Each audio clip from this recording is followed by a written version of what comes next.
आपके साथ गौतम बुद्ध की प्रेरक कहानियां शेयर करने वाला हूं, जो आपको आपके जीवन में सफलता प्राप्त करने में बहुत मददगार साबित हो सकती है।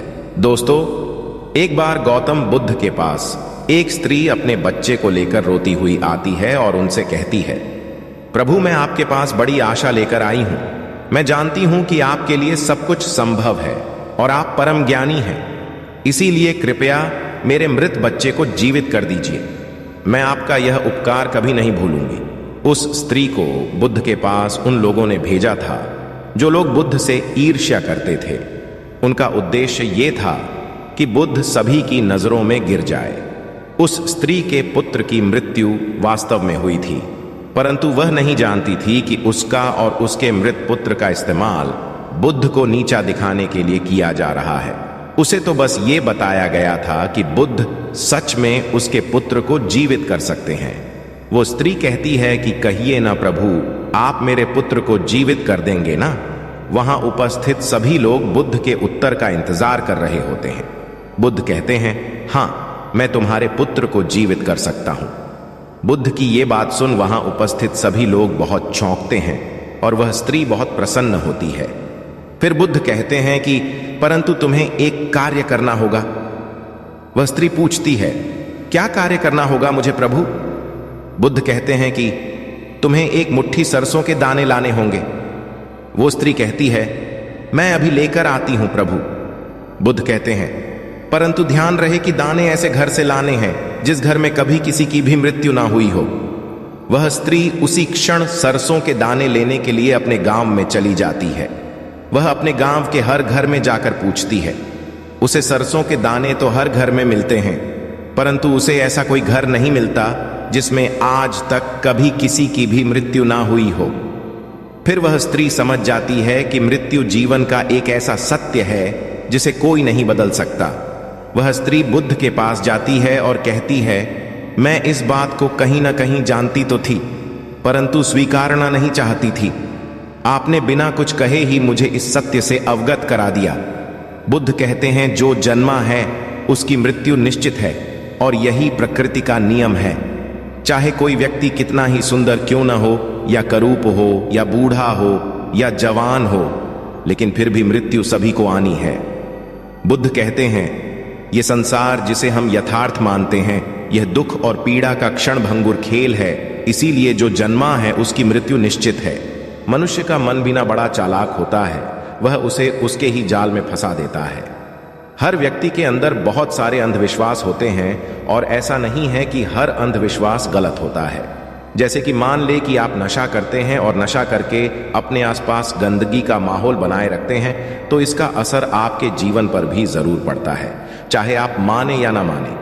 एक छोटी सी कहानी से मैं आपको यह समझाने का प्रयास करूंगा कि हमारा मन हमें कैसे हमारे ही अंधविश्वासों में बांध कर रख देता है।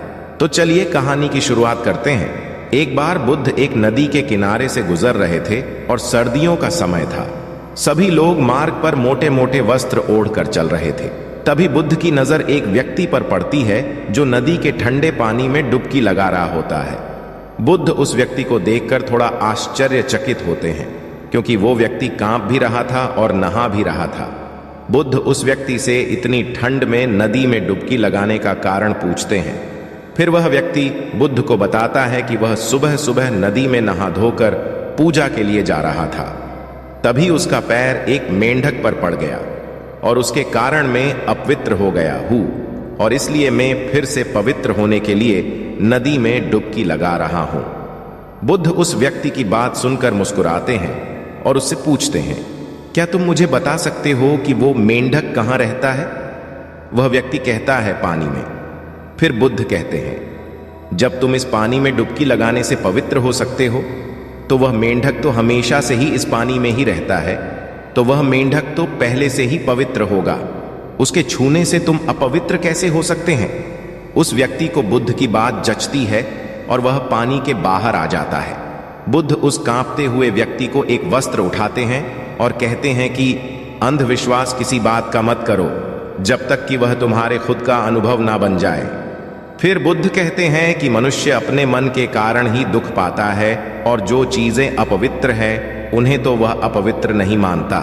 लेकिन जो चीजें पवित्र है उन्हें वो अपवित्र मानता है। जैसे कि लोग नशा करते हैं, व्यभिचार करते हैं और एक दूसरे से घृणा का भाव भी रखते हैं, लेकिन इन्हें वो अपवित्र नहीं मानते। वे मानते हैं कि कोई जीव जो उनके जीवन में कोई भी प्रभाव नहीं डालता है वह अपवित्र है। मनुष्य हमेशा अंधविश्वासों में जीता है, जिसके कारण वो पूरे जीवन अच्छे से जीवन जी ही नहीं पाता। फिर वो व्यक्ति बुद्ध से पूछता है कि सबसे बड़ा अंधविश्वास क्या है। फिर बुद्ध कहते हैं कि मनुष्य का सबसे बड़ा अंधविश्वास यह है कि उसे लगता है कि वह अपने मन के द्वारा ही अपने मन से मुक्त हो जाएगा, यानी अपने मन के द्वारा ही अपने जीवन के सभी दुखों से मुक्त हो जाएगा। तुम अपने चारों तरफ देखो, तुम पाओगे कि हर व्यक्ति अपने ही मन के जाल में उलझा हुआ है।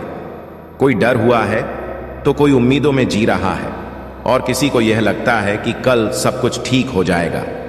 लेकिन वास्तविकता यह है कि जब तक मनुष्य अपने मन को नहीं समझेगा तब तक कुछ भी ठीक नहीं हो सकता, और यही शाश्वत सत्य है। वह व्यक्ति बुद्ध से पूछता है कि मन को कैसे समझा जाता है। बुद्ध कहते हैं कि जागरूकता के द्वारा।